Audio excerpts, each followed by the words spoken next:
নমস্কার বন্ধুরা, রমা কুকিংয়ে সবাইকে স্বাগত জানাই। আজ আমি আপনাদের সাথে শেয়ার করব পাকা আমের আমদই রেসিপি। এখন বাজারে বেশ ভালো পরিমাণে পাকা আম পাওয়া যাচ্ছে, আর আম খেতে আমরা সকলেই ভীষণ ভালোবাসি। এই পাকা আম দিয়ে যদি এই গরমে ঠান্ডা ঠান্ডা আম দই ঘরেই বানিয়ে নেওয়া যায় তাহলে তো আর কোনো কথাই নেই।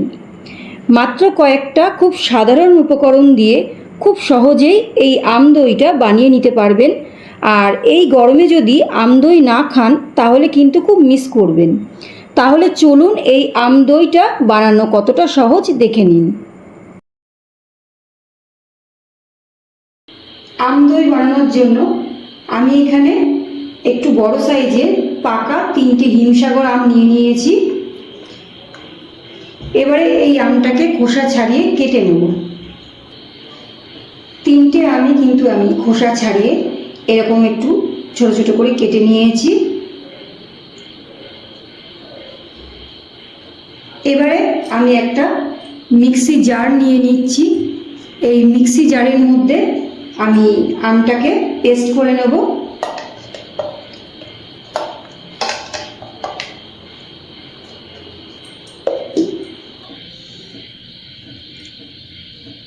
মিক্সিতে কিন্তু আমি আমের একদম স্মুথ পেস্ট করে নিয়েছি।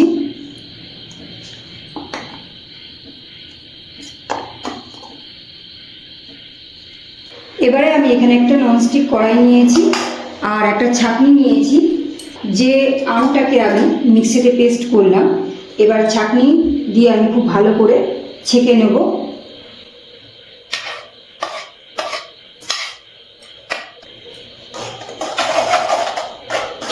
ছাঁকনি দিয়ে ছেঁকে নিলে কি হবে, আমের যদি কোনো রকম আঁশ থাকে তাহলে কিন্তু ছাঁকনির মধ্যেই আটকে যাবে।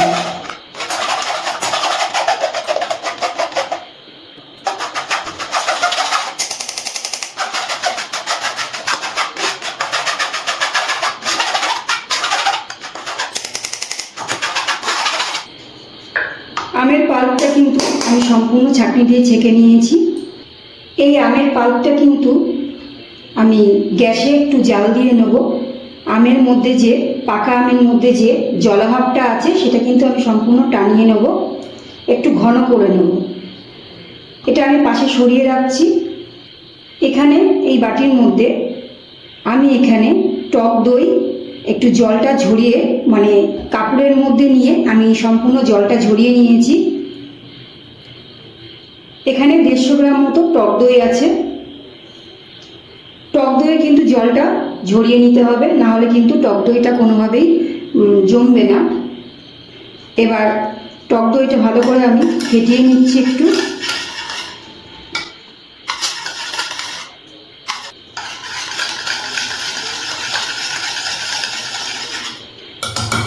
টক দইটা কিন্তু আমি ফেটিয়ে স্মুথ করে নিয়েছি। এবার এটা আমি পাশে রেখে দিচ্ছি, এটা পরে কাজে লাগবে। গ্যাস অন করে আমি যে পাকা আমের পাল্পটা ছেঁকে রেখেছিলাম ছাঁকনি দিয়ে, সেটা আমি বসিয়ে দিয়েছি। গ্যাসের ফ্লেমটা লো টু মিডিয়ামে রেখে আমি কিন্তু অনবরত নাড়াচাড়া করছি, যাতে করে কোনোভাবে নিচে লেগে না যায়। আর নাড়াচাড়া করতে করতে কিন্তু পাকা আমের মধ্যে যে জলাভাবটা আছে সেটা কিন্তু টানিয়ে নিতে হবে।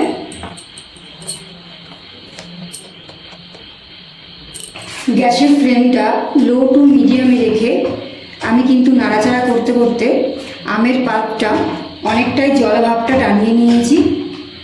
আর একটু টানালেই আমার কিন্তু এটা হয়ে যাবে।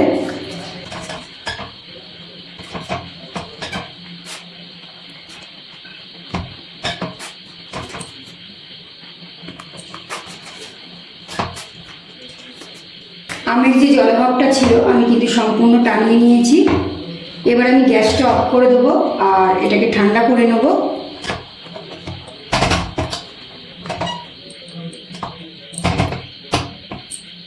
আমি একটা কড়াই বসিয়ে দিয়েছি গ্যাসের উপর, আর কড়াইয়ের মধ্যে একটু জল আছে, দেখতেই পাচ্ছেন আপনারা।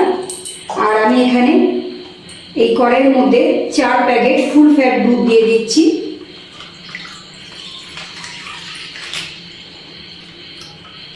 ফুল ফ্যাট দুধে কিন্তু দইটা খুব ভালো হয়।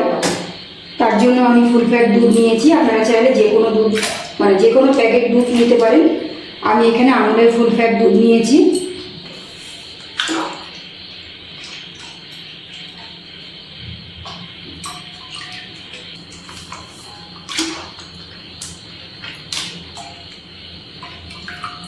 এবারে গ্যাসের ফ্লেমটা হাইতে রেখে আমি খুব ভালো করে দুধটা আগে জাল দিয়ে নিচ্ছি। গ্যাসের ফ্লেমটা হাইতে রেখে আমি কিন্তু দুধটা জাল দিচ্ছি। আর দুধটা জাল দিতে দিতে আমি কিন্তু অনেকটাই ঘন করে নেব। মানে আমি যেহেতু 2 লিটার দুধ নিয়েছি, তাই আমি দুধটাকে জাল দিয়ে ঘন করে নেব। ওই 1.5 লিটার মতো দুধ করে নেব।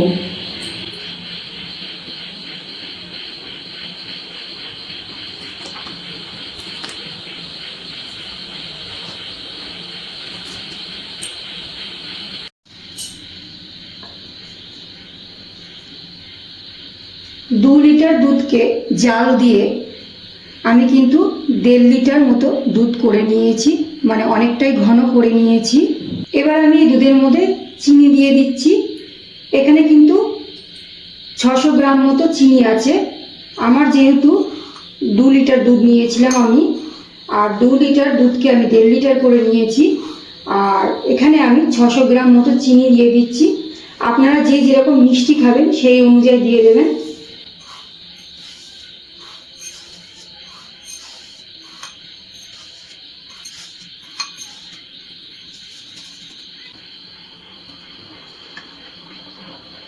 নাড়াচাড়া করতে করতে চিনিটা কিন্তু দুধের সাথে গলিয়ে নিচ্ছি। আর চিনিটা কিন্তু গলে গেলে দুধটা আবারও কিন্তু অনেকটা পাতলা হয়ে যাবে। তাই খুব ভালো করে আবারও আমি গ্যাসের ফ্লেমটা হাইতে রেখে দুধটা জাল দিয়ে নিচ্ছি।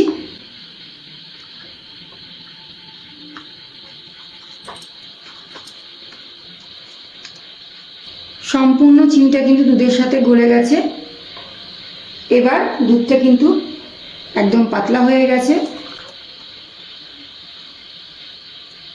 গ্যাসের ফ্লেমটা হাইতে রেখে আমি আবারও দুধটা জাল দিয়ে ঘন করে নেব।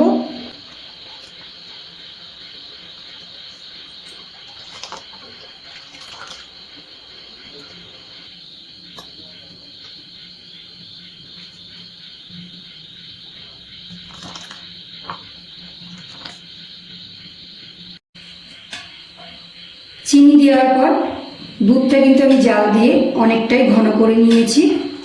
আর দুধের কালারটাও কিন্তু অনেকটাই চেঞ্জ হয়ে এসছে, আপনারা দেখে বুঝতেই পারছেন।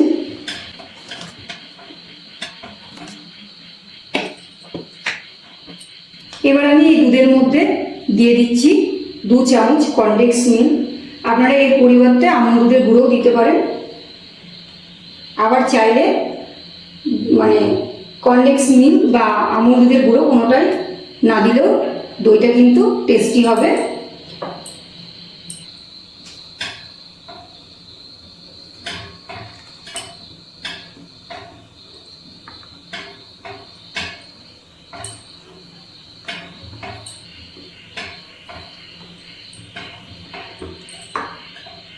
কনডেন্স মিল্ক দুধের মধ্যে দিলে দইটা কিন্তু আরও বেশি টেস্টি হয়, তাই জন্য আমি দিয়ে দিয়েছি।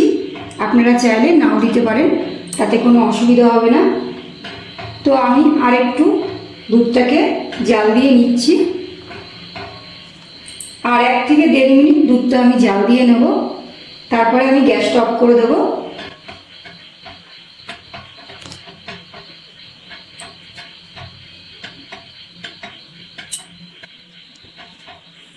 এক থেকে 1.5 মিনিট আমি দুধটা আর একটু জাল দিয়ে নিয়েছি। এবার দেখে বুঝতেই পাচ্ছেন দুধের ঘনত্বটা। এবার গ্যাসটা আমি অফ করে দিচ্ছি। আর এই দুধটা আমি একটুখানি ঠান্ডা করে নেব।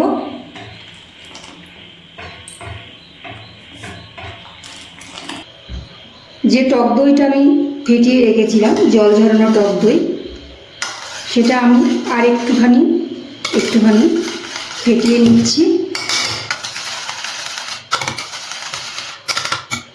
এবারে আমের যে পাকা আমের যে পাল্পটা আছে সেটা আমি টক দইয়ের মধ্যে একটু একটু করে দিয়ে মিশিয়ে নিচ্ছি।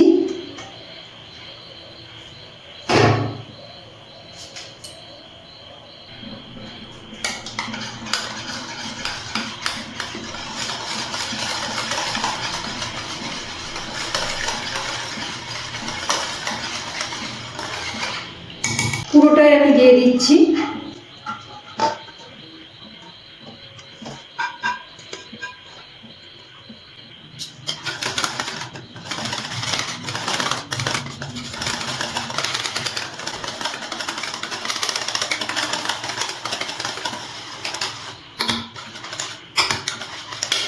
ফ্যাটানো জল ঝরানো টক দই আর আমের পাল্পটা আমি খুব ভালো করে দুটো একসাথে মিশিয়ে নিয়েছি। দুধটা কিন্তু আমি ঠান্ডা করে নিয়েছি, তবে পুরোপুরি কিন্তু ঠান্ডা করিনি। একটা আঙুল দিলে সহ্য হবে এরকম আমি ঠান্ডা করে নিয়েছি। উষ্ণ উষ্ণ গরম দুধের মধ্যে আমি এটা দিয়ে দিচ্ছি।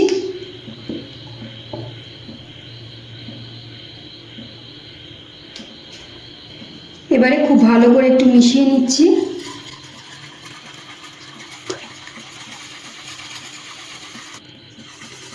খুব ভালো করে কিন্তু মিশিয়ে নিয়েছি, আর মিশানোর পরে কালারটা কিন্তু খুব সুন্দর হয়েছে, আপনারা দেখে বুঝতেই পারছেন।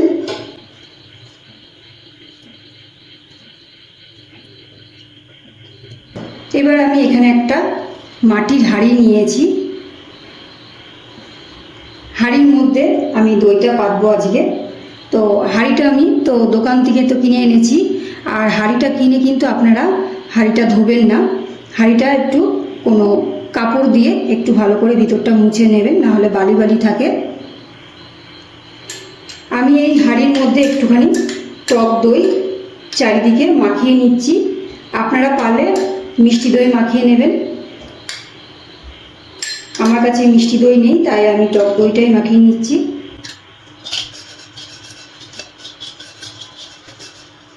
টক দই বা মিষ্টি দই যে কোনো পাত্রে মাখিয়ে তারপরে দই বসালে কিন্তু দইটা খুব তাড়াতাড়ি জমে যায়।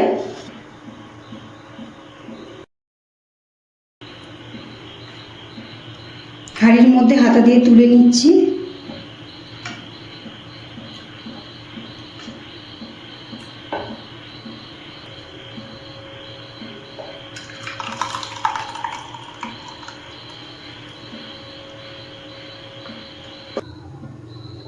আর এখানে আমার 100 গ্রামের মতো একটা ছোট খুঁড়ি আছে, তো এর মধ্যে আমি একটুখানি টক দই মাখিয়ে নিয়েছি।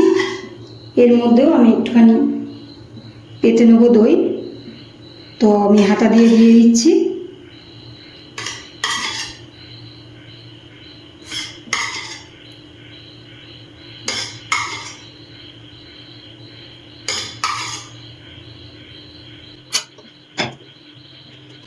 আমি কিন্তু মাটির এই একটা হাঁড়ি আর এই খুঁড়িতে দইটা ঢেলে নিয়েছি।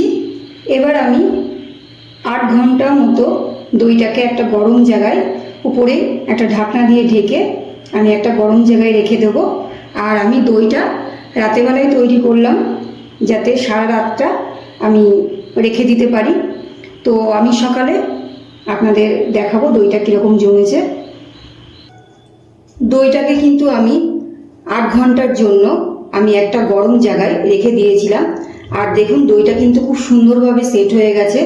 দেখুন, দেখে বুঝতেই পাচ্ছেন খুব সুন্দরভাবে কিন্তু দইটা বসে গেছে। 8 ঘন্টা গরম জায়গায় রেখে দেবার পর 2 থেকে 3 ঘন্টা ফ্রিজে রেখে তারপর আপনাদের দেখাচ্ছি। দেখুন খুব সুন্দরভাবে দইটা কিন্তু জমে গিয়েছে। দই তো জমে গিয়েছে, এইবার খাওয়ার পালা। আপনাদের একটু কেটে দেখায় আমাদের দইটা কতটা সুন্দরভাবে জমেছে। এই আম দইটা এতটা টেস্টি হয় খেতে, একবার বানালে প্রতি বছর কিন্তু এটা বানিয়ে খেতে ইচ্ছা করবে। তাই বলছি একবার অন্তত বানান, আর আমাকে কমেন্টে জানান যে আপনাদের বানানো আম দই কেমন লেগেছে। আর আমার আজকের ভিডিওটি কেমন লাগলো কমেন্ট করে জানাবেন। ভিডিওটি ভালো লাগলে একটা লাইক ও শেয়ার করতে ভুলবেন না। আর আমার চ্যানেলে যদি নতুন বন্ধু হয়ে থাকেন চ্যানেলটি সাবস্ক্রাইব করে আমার পাশে থাকবেন। আজ এই পর্যন্ত, আবারও চলে আসবো অন্য কোনো রেসিপির সাথে। সবাই ভালো থাকবেন, সুস্থ থাকবেন। ধন্যবাদ।